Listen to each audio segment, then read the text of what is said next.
গায়ে গায়ে কত মানুষ মরে, প্রত্যেক গ্রামে একজন করে চালাক লোক আছে, যাই মরে ওই তারি বাড়ি দুইটা আগে হাজির হয়। হাজির হলে তাকে ওই লোকটা মরিয়া কে হা করে আসো ওর মুখ থেকে, উই করে কি মাথা ঘস করে ডান দিকে কেবলার দিক ঘুরে দিয়া বালুর দিয়ে ঠাসে ধরে। না ঠাসে ধরে থাকলে 10 মিনিটের মধ্যে যখন রক্ত চলাচল বন্ধ, দেহ যখন শক্ত হয়ে যায়, বালুর টান দিয়ে দেখে না কাল্লার ঘুরিচ্ছে না, তখন এলাকার খবর উঠে গেল গ্রামত উমুক মরিছে, গোটা গ্রামের মানুষ চলে যাচ্ছে দৌড়ে। আচ্ছা মরা মানুষ দেখো না কি ভাগ্যবান মরা রে, কেবলার দিক মুখ হয়ে আছে, ওই কেবলার দিক মুখ করে মরছে, বালুর দিয়ে ঠাসে ধরে ওই দিক ঘুরে আসছে। এই কথা কোন না, অনেক মানুষ আছে আমাদের দেশে মাইয়া তো কবর শোয়ানোর পর এইরকম হুজুর আমরা যারা নামি, সব মানুষ তো কবর ভয়ে নামে না, বাবা তুমি নামো, বা তুই নামে তোর বাপ তুই নাম, কোথায় না হুজুর ভয় করে, তোর ভয় করে এক বাবক নামাতে, আর আমাদের 40 বাবক নামাচ্ছি। হ্যাঁ কথা কর না। এখন নামানোর পর উপর থেকে সব পরামনকিরা কয় এই হুজুর দেখেন তো কেবলার দিকে সিয়ারা আছে নাকি। হুজুর আমরা করি কি এই কাপনের উপর থেকে নাকত হাত দিই, দিয়ে দেখি যে না কেবলার দিকে আছে, তখন উপর থেকে কয় না বাড়ি ভাগ্য ভালো। যে লোকটা পাক্কা নামাজি আল্লাহ রসুলের হুকুম তাবেদারি করছে, এরপর কেবলার দিক করে শুয়ে থুবেন, মুনকার নকির আসা পর্যন্ত এরা কেবলার দিকই হয়ে থাকবে। কিন্তু যাই নামাজ পড়েনি, ইসলামের বিরোধিতা করছে, আল্লাহ রসুলের আনুগত্য করেনি, অনুসরণ করেনি, এরপর যতই কাজ করে সিমেন্টের ঢালাই দিয়ে পশ্চিম দিক করে থন, খালি মাটি দেওয়ার পরই আল্লাহ ফেরেশতাক দিয়ে উল্টে পূব মুখ করে থয়। কৃষক যাতে মুনকার নকির এসে বেশি চিন্তা করা না লাগে, উনি এসে ঢুকে যাতে বুঝতে পারে কোন বান্দা কোন কেচিমের কথা কোনে পারে। আমরা তো ঠিকই সব মায়ের থেকে এই মুখ করে ধরছি, কিন্তু আল্লাহ কাজ করে ওই দিক হয়। মুনকার রেখে এসে কবি বোঝা গেছে এক প্রশ্ন করলেই কবারও পারবে না, অত ধান্দা নাই, ওই অবস্থায় পেটন শুরু করবি। নাউজুবিল্লাহ পরে কি কাল থেকে তাহাজ্জুদ ধর কথা কর না। আমার ভাইয়েরা, আল্লাহ রাব্বুল আলামিন ওই স্বামীকে জান্নাতের 1 নম্বর জান্নাতুল ফেরদাউসে প্রমোশন দিয়ে দিবেন, বান্দির কাছে চলে যাবে স্বামী, এত খুশি হবেন। জান্নাতে যাওয়ার পরে এত নিয়ামত পাওয়ার পরেও ততখানি খুশি হয় নাই যতখানি খুশি স্বামীকে দেখে হবে। জোরে কোন আল্লাহু আকবার। সতী নারীর পতি হায় রে পর্বতেরই চূড়া, অসতী নারীর পতি ভাঙ্গা নায়ের গোড়া, খালি পায়ে হাঁটা ভালো কষা জুতা যারো, দেশ হতে বিদার ভালো কল্যাণ নারী যারো। যার স্ত্রী ঝগড়াতে ওই বউ পাতারত আলু বান্ধে ওই ওটি ভাত সাথে খাওয়া ভালো কথা কনে বারে। সারাদিন কাম করে বউদার দেখতে পায় না, স্বামী খুব কড়া মেজাজের, খালি ভুল ধরে দেখতে পায় না। ওই স্বামী কয় পাঁচারতি থাকবো, বেল ডুবলে তখন ওই ঘুম আসবে, তখন কে বাড়ির যাও। আর যার বউ সৎ চরিত্রবান, স্বামীর ভালোবাসা দেয়, স্বামীর সাথে আদব কায়দা কথা কয়, আল্লাহ রাসূল বলছেন এই স্ত্রীর স্বামী হলো পাহাড়ের চূড়া। স্ত্রী যে স্বামীর দাম দেয় দুনিয়ার সব মানুষ তার দাম দেয়। নাম হলো ময়না, গাল ফুলে থাকে কথাই কয় না, সিরা গেছে শাড়ি আজি যদি কিনা না দাও চলে যাব কিন্তু বাপের বাড়ি। সারা জীবন হাট বাজার করে কিনেছেন, এই সারায়ের মা বোনের এঙ্কার আমাকে ওদিকে আছে, সারা জীবন হাট করে দিই, এবারে সব করে দিই, একদিন খালি মাথা ধরার ট্যাবলেট আনিনি, সারা জীবনের হাট শেষ, কিছুই পানো না। মুরগি দেখবেন আপনি যতই সকালে উঠে ভাত দেন, ওই ভাত খাবি, খায় আবার ওই মুখ ওই ঠোঁট মাটি এইভাবে এক পলর দেয়, এইভাবে পলর দেয়। ওই ঘর্ষণ দিয়ে মালিক কয় আমি কোনো কিছুই খাইনি। তে মুরগির মুখ আর মহিলার মুখ কথা কনে কেনা ময়না। আমি অনুরোধ করছি মা বোনদেরকে, যারা প্যান্ডেলে আসেন, হয়তো মোট চলেই গেছে ম্যাম, হ্যাঁ আজ খুব প্রাণ ভরে বক্তৃতা করতাম, কিন্তু অশান্তি কাজ করছে কলজার ভেতরে। আল্লাহ এই অশান্তি আল্লাহ তুমি দূর করে দাও আল্লাহ। খেরের পালা যদি পানি দেয় ভেতরে কি আগুন গেছে মনে হয়? কি ধোঁয়া হচ্ছে? ফায়ার সার্ভিসের লোক আসছিল। দেখেন আমি যে কই এই ফায়ার সার্ভিসের উদাহরণ আমার বক্তব্য আছে বুঝছেন, সেটা হলো কি যে আল্লাহ রসুল বলছেন যদি প্রত্যেকটা বাড়িতে যদি হাফেজ আলিম কোরআন তেলাওয়াতের লোক থাকতো, নবীজি বলেছেন মানুষের যখন মৃত্যু যন্ত্রণা শুরু হয় তখন আপনার যদি নিজস্ব একটা সন্তান থাকে কি একটা কন্যা থাকে, তাহলে মরার সময় দাকানদানি শুরু হয়ে গেছে, ওই সময় যদি আপনার সন্তান মেয়ে হোক পুরুষ ছেলে হোক যদি সূরা ইয়াসিন তেলাওয়াত করে, আমার রসুল বলছেন তার মৃত্যু যন্ত্রণা আল্লাহ তাআলা আসান করে দেয়। কোন সুবহানাল্লাহ। আচ্ছা কোন তো যদি আপনার সন্তান কোরআন পড়া না জানে, স্ত্রী যদি না জানে, কন্যা যদি না জানে, তাহলে মৃত্যু যন্ত্রণা শুরু হয়ে গেছে। মসজিদের ইমাম তাক ডাক পেয়ে গেছে, মুয়াজ্জিন ডাক পেয়ে গেছে কোরআন শরীফ পড়ার জন্য, কিন্তু দেখেন মুয়াজ্জিন থেকে আলু তুলবের গেছে, মসজিদের ইমামের কাছে ধানত বিষ দিবেন, ওই বিষের ঢোল ফুরাবি তেকিন কেউ আসবি, আসছে গোসল করে আস্তে আস্তে দেখে আজরাইল জানলিয়া শাখাহার পার হয়ে গেছে। কত কোনে গা, তাহলে কি লাভ হলো? এই যে আমি উদাহরণ ওই জন্য দিছি যে আপনার বাড়িতে একটা সবসময় প্রস্তুত থাকা লাগবে কোরআন পড়ার জন্য, একটা সন্তান, একটা স্ত্রী, একটা মেয়ে আপনার প্রস্তুত থাকা লাগবে। কিভাবে? এই যে দমকল বাহিনী আজ থেকে 30 বছর আগে কোনো উপজেলার এই দমকলের অফিস ছিল না, বগুড়া যে ঠনঠনের ওটি আছিল, কথা কনে রে, প্রত্যেক জেলায় জেলায় ওই একটা করে ফায়ার সার্ভিসের অফিস ছিল। কিন্তু আজ থেকে এই 15-16 বছর আগে থেকে দেখা যায় থানায় থানায় ফায়ার সার্ভিসের অফিস। ওই অফিসারের সাথে আমি যোগাযোগ করছি নন্দীগ্রাম। সকালবেলা একদিন যাচ্ছি নন্দীগ্রাম একটা প্রোগ্রামে, দেখি যে পোশাক টুশাক পরে ওই চাবি ওর মধ্যে ঢুকে দেয়, দমকলের ড্রাইভার বসে আছে। তা আমি গেলাম, হুন্ডার থেকে নেমে গেলাম, ভাই এত সকালে বসে আছেন কে? করছে না এটা আমাকে ডিউটি। সকালবেলা উঠেছি, রাতেই তেল নিয়েছি, দমকলের ওই টাঙ্কির পানি তুলেছি, তুলে সকালবেলা আইন আমরা খাওয়া দাওয়া করে পোশাক পরে চাবিও এর মধ্যে ঘাটের মধ্যে ঢুকে দিয়ে লোক করে বসে আছি। ফোন করতে দেরি, স্টার্ট হতে দেরি নেই। আচ্ছা ওই দমকলের অফিস যদি এই কালুস না করতো সরকার, তাহলে আগুন লাগিয়েছে এটি 3 পালাত, সরকার খবর পেল ঢাকার, এটি আছে অফিস করা, চাকরি নিয়োগ দেওয়া, দমকল মিশিং আনা, পানির পাইপ আনা, এই করতে করতে সারাই গাঁও পুরে প্যান্ডেল পুরে ফকির হয়ে গেল। সরকারের কি দায়িত্ব? আগেই ওগুলো বানিয়ে থোছে, আগুন লাগতে দেরি, আসতে দেরি নেই। তো দমকলের যেরকম চাকরি দিয়ে আগে বসে থাকে, আমাকে মরার আগে উনকে একটা দমকল বাহিনীর মতো বাড়ির তৈরি করে ঠিক। কার কার বেটা মুন্সি আছে হাফেজাতে পরে হাত তোলেন তো দেখে, কার কার বেটা? একটা চেয়ারম্যান এমপি মেম্বারের বেটা মাদ্রাসাত পড়ে না।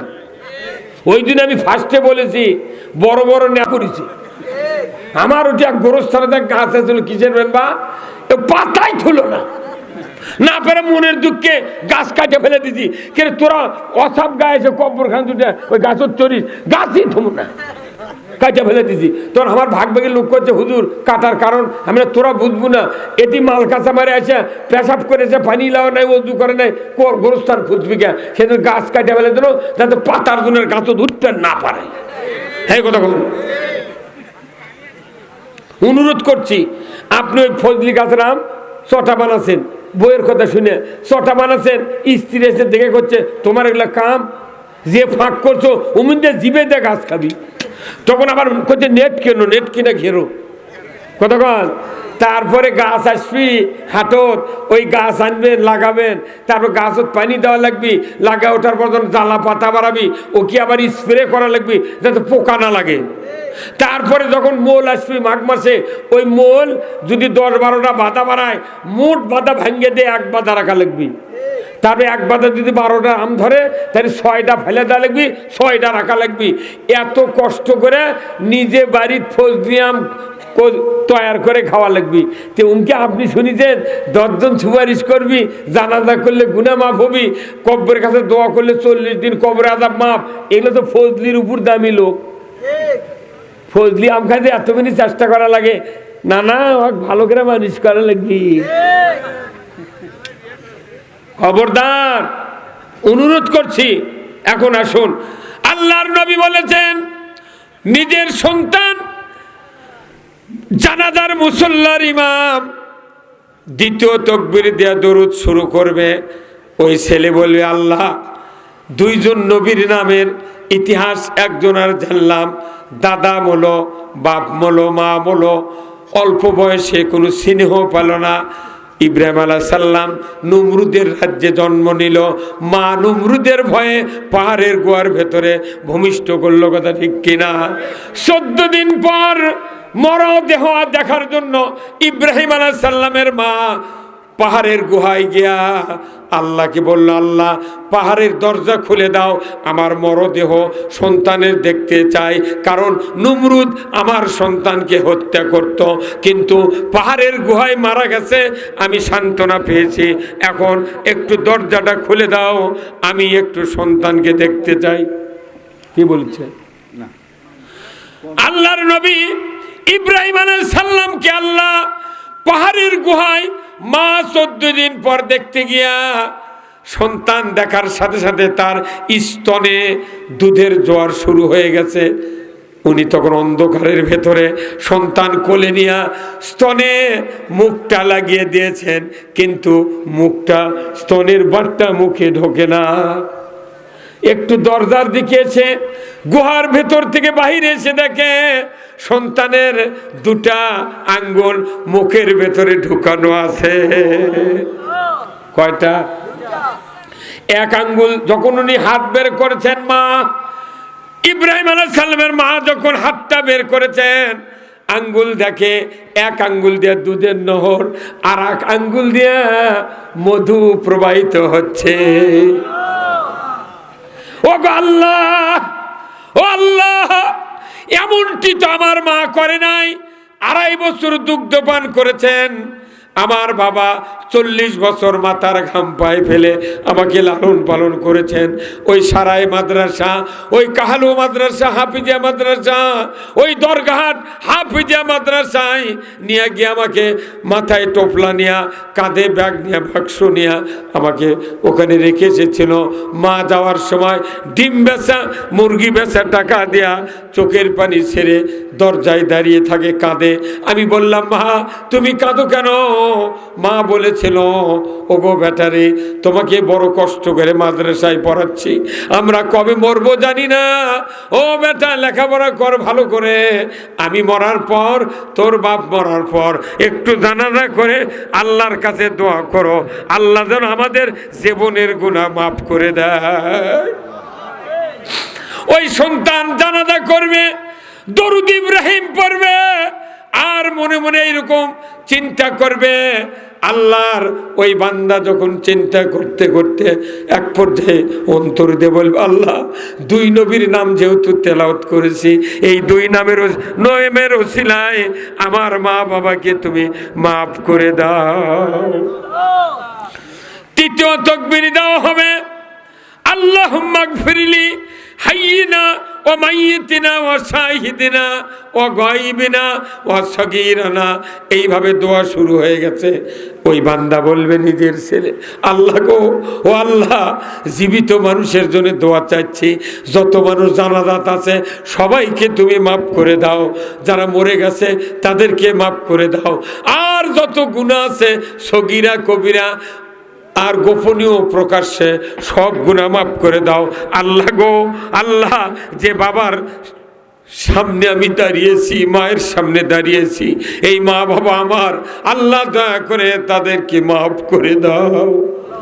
দোয়া করতে করতে যদি মাছির মাথার মতো এক ফোঁটা চোখের পানি যদি নাকের ডগার থেকে দৌড়াইতে থাকে, আমার নবী বলেছেন এই সন্তানের চোখের পানি আল্লাহ সহ্য করতে পারে না। নবীজি বলেছেন এই সন্তান, এই হাফেজ, এই আলিম, এই মুত্তাকি সন্তানের চোখের পানি আল্লাহর সহ্য হয় না। আল্লাহ নবী বলেছেন ওই সন্তানের চোখের পানির কারণে আল্লাহ তাআলা ওই মা বাবার জীবনের তামাম গুনাহ খাটনিতেই মাফ করে দেয়। আসিংকে কয়জনের বাড়ির জানাজার ড্রাইভার আছে কন্ত, টিলার চালানের ড্রাইভার আছে, দোকানদি করার ড্রাইভার আছে, কিন্তু জানাজা করার ড্রাইভার নাই। জানাজা আমরা এইবার বহু জায়গায় মাহফিল করলাম, প্রায় 346 জনের মাথাতে আমি পাগড়ি দিছি। আমি দেখেছি কিছু কিছু নওগাঁর মধ্যে কিছু মাদ্রাসা, গাইবান্ধা, তারপরে কুড়িগ্রাম, এগুলার মাদ্রাসা ছোট ছোট বাচ্চাদের ভাই ওই জানাজার ট্রেনিং দেয়, বুঝছেন? এত সুন্দর একটা কোল বালিশক কাপড় দিয়ে মুড়িয়ে সামনে থতে, আর ওই ইমাম দাঁড়াচ্ছে পিচ্ছি বারে পিচ্ছি ইমাম দাঁড়াচ্ছে, দাঁড়িয়ে ওই ইমামই এমন করে দোয়া করছে, বুঝছেন? শুনলে কলজা ঠান্ডা হয়ে যায়নি। আর আমাকে দেখো 72 বছর বয়স আছে, ওই জানাজা করবে দায়িকা করছে আল্লাহু আকবার আল্লাহু আকবার, ওই ঈদের নামাজ পড়ছে। আর কালা চল কিনে এইভাবে মাদ্রাসাত পড়ে যদি সকল সন্তানগুলিকে যদি একটু ট্রেনিং দেওয়া হতো, তাহলে এই দেশে জানাজার ইমাম তৈরি হতো। এই ভাই কথা কন না কেন? আপনি মরে যাবেন, আপনার ব্যাটা জানাজা করা লাগবে। যদি ব্যাটা না থাকে, বিটিকে এমন খান্তি বিয়ে দিবেন যাতে জামাই জানাজা করে পারে। কি ভাই? কিন্তু আল্লাহ রাসূল বলছেন যে যদি একটা হাফেজ বেটা যদি আপনার থাকে, মুত্তাকি কোরআন পড়নেওয়ালা, রসুল মিশকাত শরীফের হাদিসে বলেছেন যে আজকে আপনাকে দাফন করা হলো, আজকে দাফন করা হলো, আগামীকাল সকাল থেকে 41 দিন যদি ওই হাফেজ বেটা কবরের পাশে দাঁড়িয়ে যদি সূরা ইয়াসিন তেলাওয়াত করতে পারে, 41 দিন একজনও মিস করা হবে না। যদি পড়তে পারে, আমার নবী বলেছেন ওই পিতামাতার কবরের আযাব কিয়ামত পর্যন্ত মাফ। কি সুযোগ! আর ঈদের দিন খালি যায়, সারা বছর নামাজ নাই, ঈদের দিন যায় নামাজ ঘারত করিলে বাপের ওই কবরে খানাত গেছে ওই খেরা চোখে রুটি যা করছে আসসালামু আলাইকুম ইয়া হালাল কবুর আনতুম লানা সালাফু ওয়া নাহানু লাকুম তাবাউন ইন্না ইনশাআল্লাহ বিকুম লাইকুন। যে আল্লাহ আমার বাপের কবর শান্তি বর্ষিত হোক, তখনই কবর ধাক্কা হয়, ওই ধাক্কা ইল্লিন সিজ্জিনে দেয়। ওখান থেকে আল্লাহ আবার কয় ফেরেশতা এই উমুকের ছেলের কবর সালাম দিছে, রুটা নিয়ে যা। রু যখন আসে থাকে যে আমার বেটা, তোর কাছে বা সারা বছর নামাজ নাই, আজ বিরক্ত করবে যাচ্ছু, আল্লাহ জান তোর ডায়াবেটিস দেয়। হ্যাঁ, ওটা একটা দোয়া। মানে আপনাকে আল্লাহ বানাচ্ছে পিতামাতার কল্যাণের জন্য। আল্লাহ রাসূল বলছেন ইজা মাতাল ইনসানু ইনকাতা আনহু আমালু ইল্লা মিন সালাসাতিন ইল্লা মিন সাদাকাতিন জারিয়াতিন আও ইলমুহু ইয়ানতু বিহিন নাস আও ওয়ালাদুন সালিহ ইয়াদু লাহু। জোরে কোন আল্লাহু আকবার। মানুষ মরে যাবে, সব আমল বন্ধ, 3টা আমল জারি থাকবে। জোরে কোন আল্লাহু আকবার। কয়টা? 1 নাম্বার হলো সদকায়ে জারিয়া, মসজিদ, মাদ্রাসা, স্কুল, কলেজ, তাফসির মাহফিল, বৃক্ষরোপণ, কালভার্ট, টিউবওয়েল যত আছে, আপনি যদি একটা বৃক্ষ লেগে মারা যান, ওই বৃক্ষে যদি প্রতিদিন 10টা পাখি যদি বসে বিশ্রাম নেয়, তারও সওয়াব আপনি পাবেন। কেউ যদি পথিকটা আরাম নেয়, তারও সওয়াব পাবেন। আর আমার দেশে যদি গাছ লাগায়, হয়তো একজনের জায়গার কাছেই তো গাছ লাগায় ভাই, তাই না? ওই জায়গা আলা রাত্রে যা ওই গাছের মাথা ভেঙে দিয়েছে, পরের দিন সকালে গাছ আলা যা দেখে যে মাথা ভাঙ্গা, ওই তো খেপে গেছে, কি কাম করলো, কোন বদমাইছে, যাই ভাঙ্গে দিয়েছে ওইও গেছে। ওই যা করতে পারে, কোন জুয়া চুরে এগুলো করছে রে, কথা কনে রে, আছে না? এইরকম লোক। একটা বৃক্ষের মাথা ভাঙ্গা মানে কি? কবিরা গুনাহ। আপনি জানেন কতগুলো কাজ আছে। মসজিদ করলে যে সোয়াব, রাস্তার জায়গা দিলে তার চেয়ে বেশি সোয়াব। মসজিদ করা সৎকায় জারিয়া, রাস্তা দেওয়াও সৎকায় জারিয়া, কিন্তু মসজিদও দেয়, টাকা দেয়, জমি দেয়, তাই সোয়াব পায়, ওর বেটাও পায় না। কিন্তু আপনি যদি রাস্তা দেন, তাহলে আপনি মরার পর ওই জায়গার মালিক কে হয়? আপনার বেটা, উয়ে সোয়াব পাবি। আপনাকে একটা কথা বলি, আল্লাহ রসুল মেরাজে গেছিলেন, শোনেন না আপনারা? কোন মাসে? রজব মাসে। আলহামদুলিল্লাহ, এই রজব মাসে মেরাজত গেছেন। আমি, আমার আব্বা তো বক্তা ছিলেন, একই সাথে আব্বা আর আমি 10 বছর বক্তৃতা করছি, একই হ্যান্ডবেলে বক্তা। তা আব্বার একটা বই আছিল, চটি বই। তখনকার আগেকার বক্তারা বেশি চটি বই পড়ছে, বুঝছেন? এত বড় বড় বোর্ড বই ছিল না। ওই চটি বই পড়ে দেশ গোটা তারা ইসলাম ধর্মের কথা কথা। এখন বই বড় হতে এক একটা প্রাইমারি হাই স্কুলের ছাত্র ছাত্রীর পিঠ ব্যাকা হয়ে যাচ্ছে। আরে প্রাইমারি যাইবারে, হাই স্কুলে 6-এ দিলে মহিলা যায়, ওর থেকে ওর ব্যাগ বড়। আমি একদিন আমার এক লাচির বিটি যাচ্ছে স্কুলত, তা আমি মা শুনতো যে তোর এই ব্যাগটা দেখি তো, আলোক করে আমারই হাত ফাটফাট উঠে গেছে। আচ্ছা, ইনকা ব্যাগ যদি টানুই বা স্পিকার, হ্যাঁ পড়তি তো বুড়ি হয়ে গেল। কথা কথা রে, ওই জন্য কথা কুড়িতে বুড়ি নয়, যেমন আছি তেমন রব, বউ হব না রে। এই কথা কি হচ্ছে? বইয়ের ওজন বাড়লো, ইমান হালকা হলো। আগেকার যুগের বক্তা আমার আব্বা ছিলেন। আমি 1978 সন থেকে বক্তৃতা দিই। এই জানুয়ারির থেকে 48 পড়ছে আমার বক্তৃতার বয়স, 48। তাহলে এই মানুষের এক বই আছে, আমার আব্বার এক বই আছিল। ওই বই পড়তে পড়তে দেখি যে রসুল গেছে মেরাজত, যেরকম আল্লাহু আকবার, মেরাজত গেছে। মেরাজত যাওয়ার পর জাহান্নাম দেখেছে, জান্নাত দেখেছেন, জিবরাইল নিয়ে ঘুরিচ্ছেন। তা আল্লাহ রসুল জিবরাইল জিজ্ঞাসা করছেন যে ভাই জিবরাইল, এই লোকটার যে ধরন, ই কোন কামে জান্নাত দালো রে? কে ভাই কয় না, মেলা মানুষ কয় না, কে ভাই তুই দরবার, তুই কেটে খাচ্ছি দরবার, কয় না? তো আল্লাহ নবী মানুষ দেখলে জোপ আছে। তখন জিবরাইল কাছে, ভাই এই লোক কি কামে জান্নাত এলো, কোন আমলটা কি কত? তখন আল্লাহ নবীকে জিবরাইল বলছেন যে হুজুর, এটা মেলা ঘটনা। কি ঘটনা? বলতেছে এর কোনো নেক আমল নাই এই লোকের, একটা আমলের কারণে এক আল্লাহ সব গুনাহ মাফ করে জান্নাত দিয়েছে। হ্যাঁ জোরে কোন আল্লাহু আকবার। তোর কাছে কি আমল? কইছে হুজুর, ই যে গ্রামত বাস করতেছিল, এই গ্রামত 2টা সম্প্রদায় ছিল। তে 2 সম্প্রদায়ের এই মুরাদ বাড়ি ওর, ওই মুরাদ ওর বাড়ি, মাঝখান দিয়ে জায়গা ছিল। তে ই দেশে 3 হাত, ই দেশে 3 হাত। এই রাস্তা প্রায় 1-150 বছর হলে গায়ের মানুষ হাঁটে, কোনো বাধা নেই। কিন্তু কালক্রমে বংশ পরম্পরায় এর এক বেটার বিটি, এর এক বেটার বেটা,